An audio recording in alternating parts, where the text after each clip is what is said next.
pedagogia da compaixão e a proteção social plena, a missão. Vamos falar sobre a missão. Caminho, verdade e vida, missão, visão e propósito. Missão e caminho. Caminho é esse roteiro que nos está definido a cada um de nós para a experiência na encarnação, para a experiência na dimensão do mundo material como conhecemos. Então, existe um roteiro previamente traçado e que vamos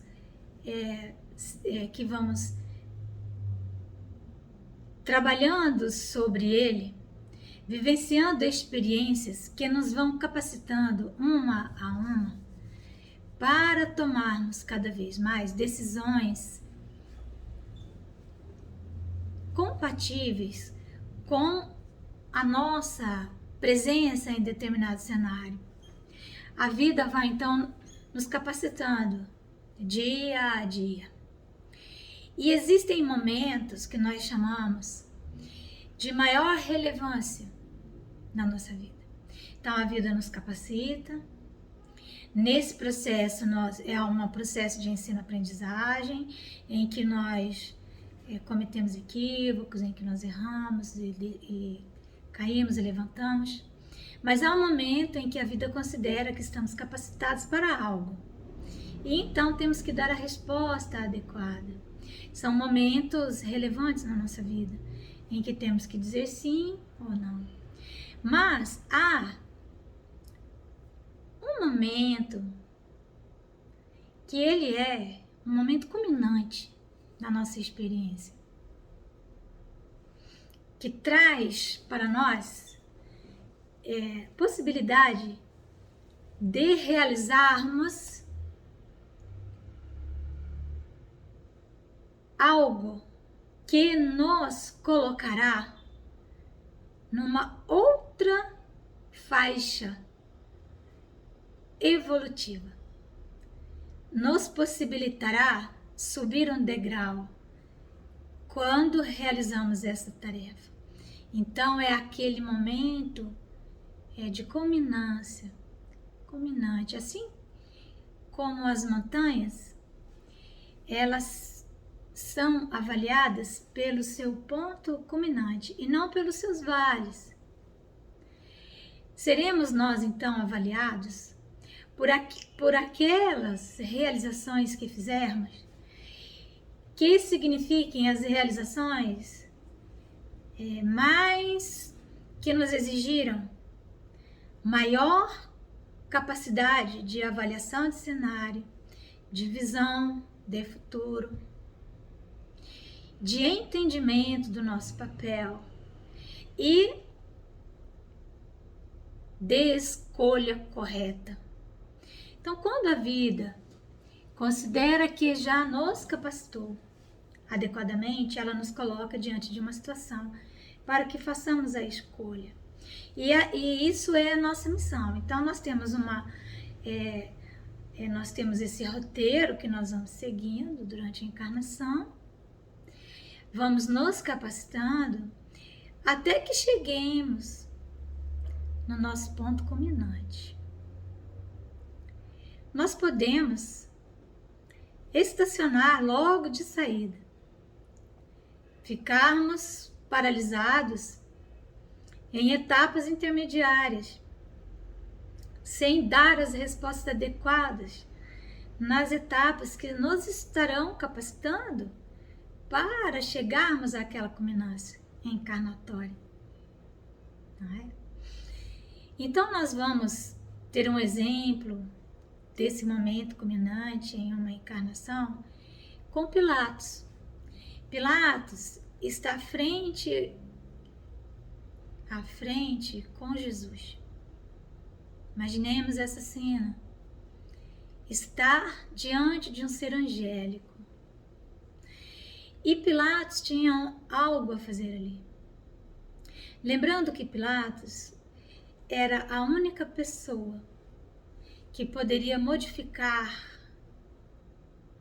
o futuro da terra naquele momento. Só ele. Ninguém mais naquele momento poderia interferir no destino de Jesus. Então, e Pilatos, ele estava capacitado, porque Pilatos tinha uma esposa que supostamente se chamaria Cláudia, mas ela não, seu nome não aparece no Evangelho, mas ela aparece uma vez apenas no Evangelho, mas ela é uma alma nobre que está ao lado dele desde o primeiro momento, sua esposa, e ela vem sempre convocando Pilatos ao longo da sua trajetória, especialmente quando ele assume o poder naquela região. Ela o vem trazendo a reflexões de grande nobreza. Ela o convoca todos os dias a fazer raciocínios complexos, a aprofundar o seu pensamento, a trabalhar no nível de filosofia que vá além da mente, que avance para o nível daquilo que é o incognoscível, para o nível da intuição. Cláudia é a grande escola de Pilatos. Ela o capacita dia a dia, ela está ao lado dele. Na verdade, ela busca hipercapacitá-lo, fazendo com que ele adentre o universo desse incognoscível, o universo da intuição. E nesse dia, além de tudo isso, a vida ainda conferiu a Pilatos uma informação muito privilegiada vindo da sua esposa. Ela teve um sonho e ela manda uma carta para ele dizendo que ele tivesse muito cuidado, porque naquele dia ele julgaria um inocente. Então ela inclusive diz para ele o que ele deveria fazer, que a pessoa que ele iria julgar era um inocente. E Pilatos, ele ouvia muito a sua esposa, ele sabia que ela era uma alma nobre, dotada de grande capacidade de entendimento. Então, Pilatos, ele está diante de Jesus com todas essas informações. Ele estava capacitado pela vida, estava hipercapacitado, ele tinha um nível de intuição profundo, tanto que ele sente que ele está diante de um inocente. Ele interroga Jesus e pergunta, afinal, que reino era aquele? E o que Jesus estava fazendo? E Jesus diz: eu vim para dar o testemunho da verdade. E Pilatos, ao invés de seguir a sua intuição, ao invés de seguir a orientação daquela alma cheia de nobreza que era sua esposa, ele resolve estabelecer um diálogo rasteiro e precário com Jesus, porque ele diz assim, quando Jesus diz que veio para dar o testemunho da verdade, ele diz: que é a verdade? Nos parece, às vezes, que ele faz essa pergunta meio que num tom de deboche. Que é a verdade, afinal? Quem é você para falar de verdade ou da verdade? Quem é que conhece a verdade? Então, ele entra nesse atalho, ele busca justificar a si mesmo para fugir da sua tarefa. Era o ponto culminante da sua existência na Terra. Se Pilatos tivesse adotado a atitude adequada e correta, a atitude ética para a qual a vida o havia preparado, se tivesse cumprido a sua missão, não é?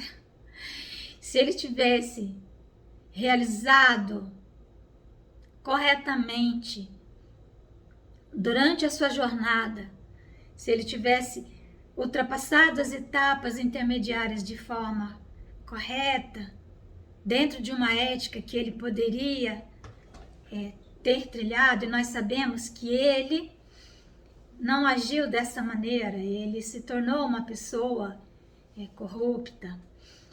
Ele teria, sim, teria dado um outro rumo à história. Jesus não teria sido crucificado? Jesus teria permanecido mais tempo? Jesus teria sido assassinado de outra maneira? Não sabemos o desenrolar. Mas certamente não lhe pesaria, como lhe pesou, o sangue daquele inocente. Tanto que ele vai e lava as mãos. Tanto ele sabe que Jesus é inocente, que ele adota a postura da pessoa covarde, daquele que não tem coragem, que não consegue realizar o ato de amor, porque coragem é agir com as forças do coração, com a energia do amor, com a intuição, que é muito mais do que com a mente, do que com o psiquismo, do que com a razão. É algo que vai além desses conhecimentos disponíveis para nós, através do nosso raciocínio, da nossa capacidade de realizarmos conexões. Então, Pilatos, ele prefere se acovardar e fugir da sua tarefa. Então, assim como o profeta Jonas, no Velho Testamento, ele é o primeiro arquétipo dos textos sagrados que prefere fugir, que se acovarda, que não quer ouvir a voz da própria consciência. Porque Jonas, ele é aquele ser que foge da tarefa para a qual ele é convocado. Ele é convocado a salvar uma cidade chamada Nínive. A questão é que Jonas não desejava salvar Nínive, porque ele tinha lá inimigos, desafetos, pessoas que ele queria que perecessem mesmo. Então, a nossa missão, ela tem a ver com a nossa vocação, no sentido de algo para o qual somos convocados pela vida. Não necessariamente algo que nos cause prazer realizar, mas algo para o qual a vida nos capacitou. Então, nós vamos ter essas capacitações de forma intermediária, nas etapas intermediárias e nos pontos culminantes. Então, o ponto culminante de Jonas é quando ele é convocado a pregar em Nínive. E ele não quer fazer isso, ele prefere fugir. Ele tem medo. Então, ele não consegue ter amor suficiente para pregar e tentar salvar os seus próprios desafetos. Então, Jonas é esse primeiro arquétipo do ser que foge da sua própria vocação, da sua missão, do seu caminho. Nós vamos ter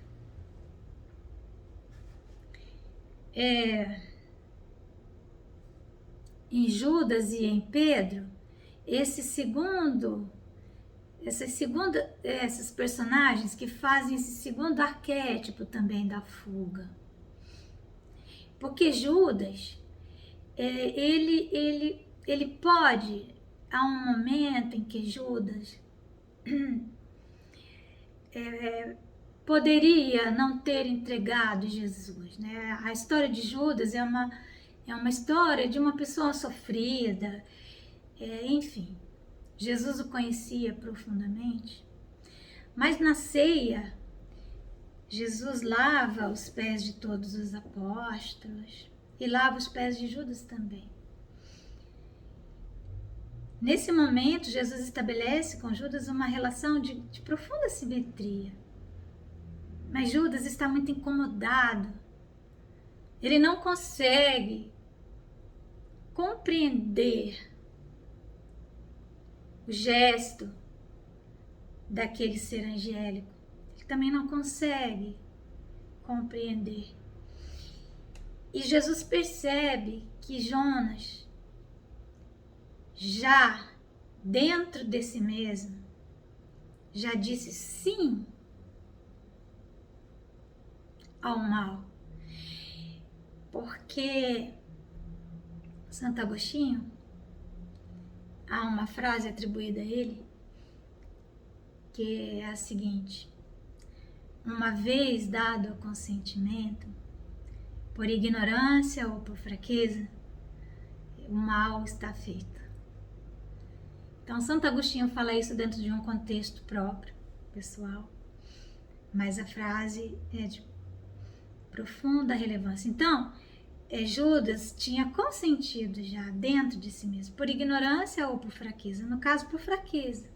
Ele não era o ignorante, considerando que ele estava convivendo com Jesus, não é? Mas por fraqueza, ele já tinha dito sim. E Jesus então diz: Judas, o que você tem que fazer, vai e faz logo. Você está incomodado demais aqui conosco. Vai, meu filho. Faça o que tem que ser feito. Aquilo que você, dentro de si mesmo, decidiu, não é? Mesmo assim, ainda, Judas chega e antes dele beijar Jesus, Jesus diz para ele: a que vens, amigo? Mas Pedro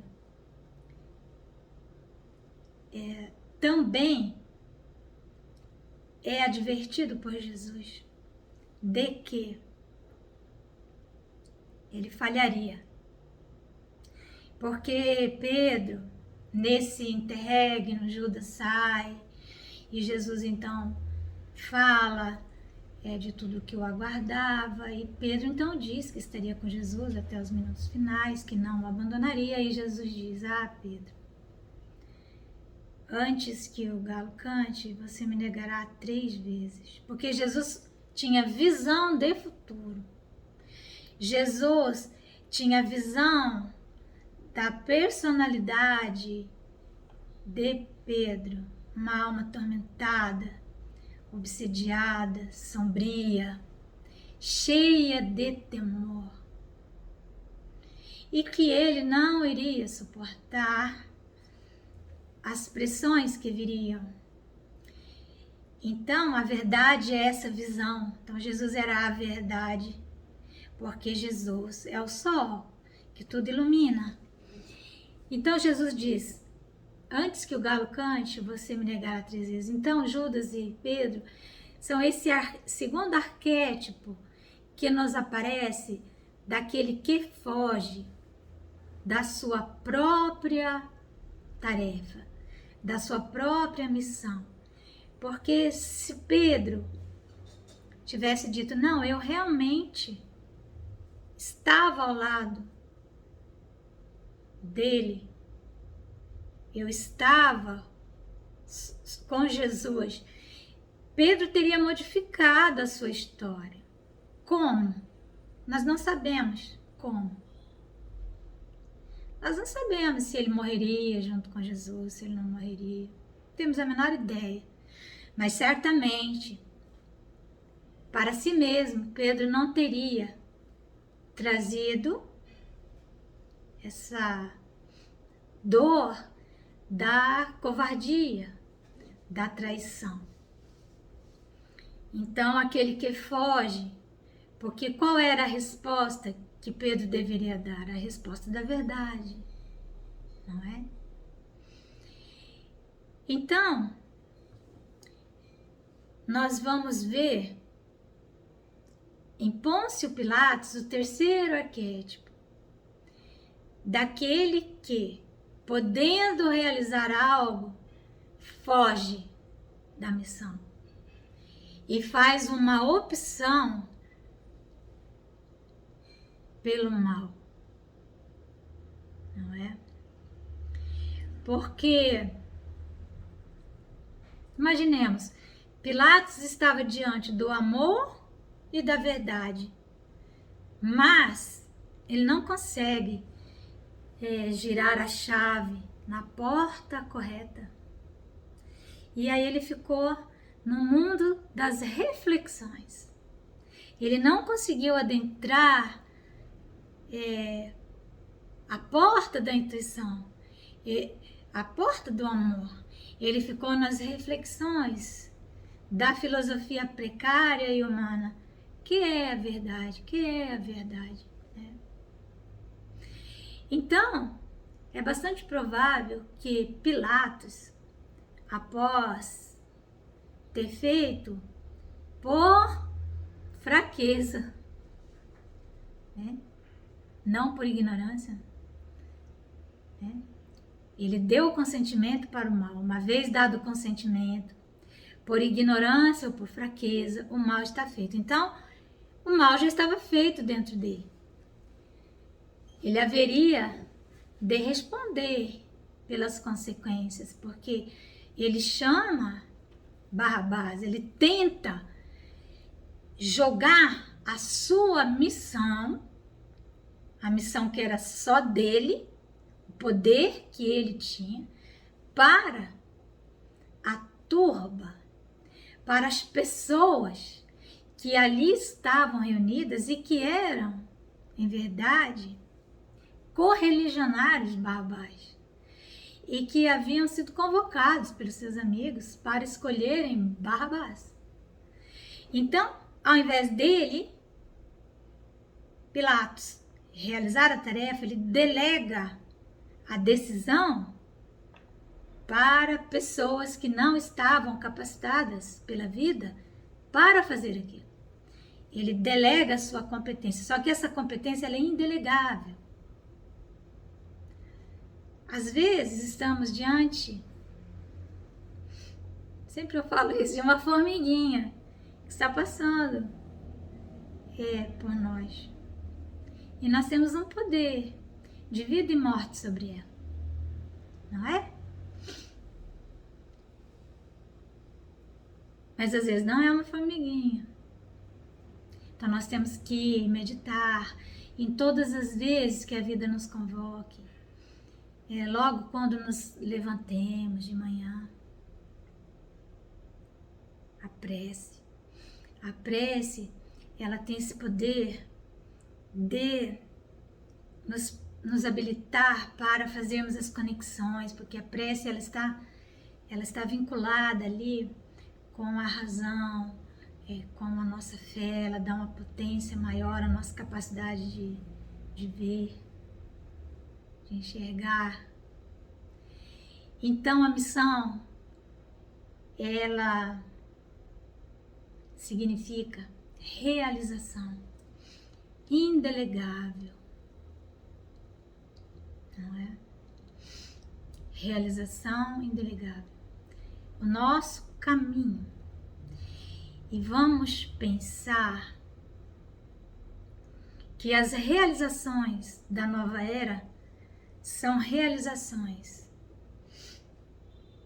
de amor, de compaixão e de misericórdia. São essas as tarefas que estão determinadas para os servos de Jesus, porque não são outras. Os testemunhos, especialmente nesse momento de transição, não é? Lembrando que o caminho que a nós nos cabe, ele tem basicamente duas faces. De um lado, nós temos que trabalhar pelo progresso da Terra. Está no livro dos Espíritos. Não é? E de outro lado, pelo nosso próprio progresso. Então, não é possível fazer uma coisa sem fazer a outra. Em o Evangelho está lá a missão do homem inteligente na Terra. Qual é a missão do homem inteligente? Não é? Se não fazer realizações dentro de uma ética, dentro de uma proposta que é a proposta do Cristo, que é a proposta de estabelecer o reino de Deus na Terra, o reinado do bem na Terra. Então, nós estamos aqui na condição de aspirantes